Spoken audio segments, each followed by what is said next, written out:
ભારતીય વાયુસેનાનું પોખરણમાં પ્રચંડ પ્રદર્શન। રાજસ્થાનના પોખરણ ખાતે ભારતીય વાયુસેનાએ અગ્નિવર્ષાની ધણધણાટ સાથે દેખાડી ભારતની પ્રચંડ તાકાત।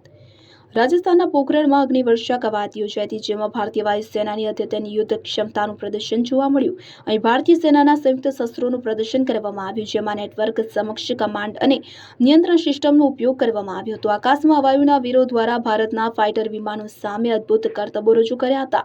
પ્રદર્શન દરમિયાન નેટવર્ક સક્ષમ કમાન્ડ અને નિયંત્રણ સિસ્ટમનો ઉપયોગ કરીને લશ્કરી દળોની કાર્યક્ષમતા દર્શાવવામાં આવી, જે આજના યુદ્ધ ક્ષેત્રમાં ઝડપી અને સૂચિત નિર્ણયો માટે જરૂરી છે।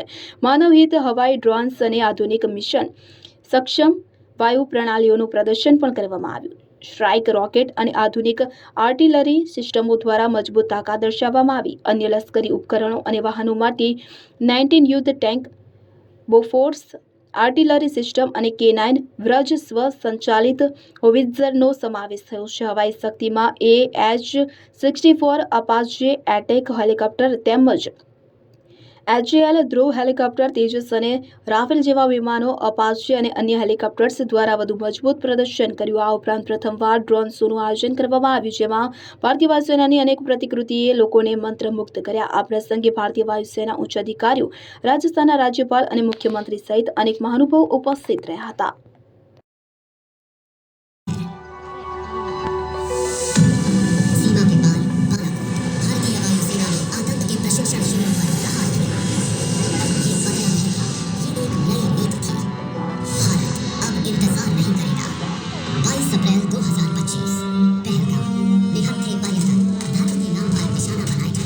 देश का सीना तहत था।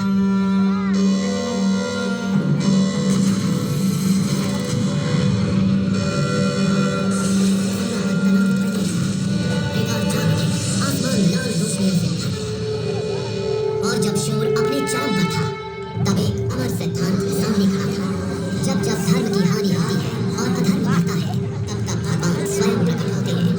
धर्मात्माओं की रक्षा, दुष्टों का विनाश और धर्म की स्थापना होती है। हर युग में बुराई पर अच्छा